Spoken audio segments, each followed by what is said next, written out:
dhammaan dadku waxa ay la yaabeen maroodigan wadada taagan ee aan ka dhaqaaqayn. waxa dadkii la yaab ku noqotay markastoo ay damcaan inay meesha ka dhaqaajiyaan bakor ayuu u qaylinayay. dadku waxay ogaadeen markii dambe inuu arrin khatar ah uu rabo inuu tuso oo ogeysiiyo. balse markii dambe markii ay raaceen maroodigu oo uu kaxeeyay waxa ay aad uga naxeen wixii ay arkeen. maalin ayaa dareewaladii wadadan isticmaalayay waxay aad uga naxeen maroodigan ku soo baxay ee taagan wadada. waxa aad iyo aad ugu soo hujuumayay gawaarida meesha maraysay bilaa sabab. dhammaan dadku waxa ay aad uga cabsanayeen mana garanay sababta kaliftay maroodigan xanaaqiisa. dareewaladii waxa ay la hadleen oo la xiriireen booliska si ay wadada uga kaxeeyaan maroodigan. booliskii ayaa meesha yimid waxayna isku dayeen si kasta inay wadada uga kaxeeyaan balse way ku guuleysan waayeen. hareerihiisa ayaa waxaa lagu shiday qiiq aad u ballaaran si uu uga cararo qiiqaas. balse wixii uu sameeyay ayaa waxay ahayd in uu diiday inuu meeshiisa ka dhaqaaqo waayo qiiqa oo waliba dhibaya ama dhibaataynaya indhaha maroodiga. markii uu qiiqu wax u tari waayay ayaa waxay askartii go'aansadeen inay adeegsadaan rasaasta oo ah xalka ugu adag ee uu cunfigu ku jiro si ay meesha uga kaxeeyaan maroodiga. markii dambe waxa ay aad uga naxeen ama ay ka argagaxeen inuu maroodigu diiday inuu isdhiibo. ugu dambeyn askartii ayaa isdhiibtay waxayna u hoggaansameen inay maroodigan wax ka ogaadaan. waxay u cudirsadeen khubarada xayawaanada waxaana la ogaaday inuu maroodigu rabo inuu wax dadka tusiyo taa ama wax dhibaato ahna uu aysan hayn xanuun uusan hayn gaajaysnayn balse uu doonayo in la raaco oo si degdeg ah loo raaco oo rabo inuu maroodigu dadka meel geeyo. sidii maroodiga loo daba socday ayuu dadkii wuxuu u kaxeeyay kaynta si uu wada ayuu wuxuu keenay ceel aad iyo aad u cumqi dheer ama u dhuun dheer. waxaa lala cajabay markii dadku ay arkeen inuusan rabin inuu biyo ka cabo ceelka balse uu doonayo wax ka cajab badan ama ka argagax badan in ceelkaas lagu sameeyo.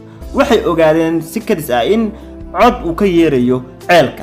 markii ceelkii la fiirshay askartu aad isku ilaalinaysa waxa la arkay in maroodi yar oo dhala uu ceelkaasi ku jiro. markaas ayaa waxa aad iyo aad isku bedelay ama la yaab ku noqotay askartii ceelka inuu maroodigaas ku jiro yani way la cajabeen way u qaadan waayeen. maroodiga yarka ceelka waa uu ka soo bixi waayay waxaana jirkiisa dhammaan ku yaalay dhaawacyo khatar ah aad ayuuna u dhigbaxayay.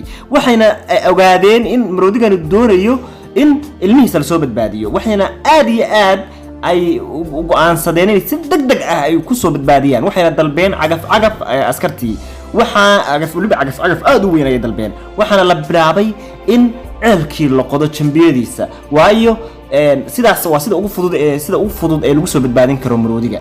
dareewalka cagaftu wuxuu aad isugu dayay inuu ka ilaaliyo in dhagaxaan ku daataan maroodiga si aysan dhibaato kale aysan u soo gaarin.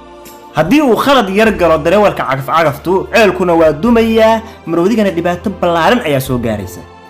hawshii lagu badbaadinayay maroodigan yarka waxay qaadatay muddo dheer waxay qaadatay wax ka badan 5 saacadood.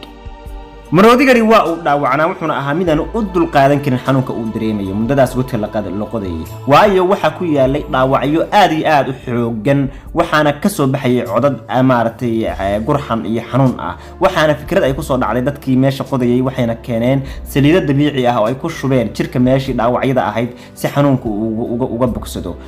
waxa uu joojiyay qayladii waxa uu galay jawi degan waxayna qaadatay hawshii badbaadintu saacado kale waxayna ku dhawaatay inay dhacdo. ugu dambeynna waxa godkii laga jeexay jambiyada waxaana uu dareemay maroodiga yarka ahaa farxad ayuu dareemay balse xamaasadiisii iyo farxaddu dareemay ayaa waxa ku soo daatay dhagaxyaal kale kadibna mar kale ayuu wuxuu bilaabay inuu dhigbax sameeyo.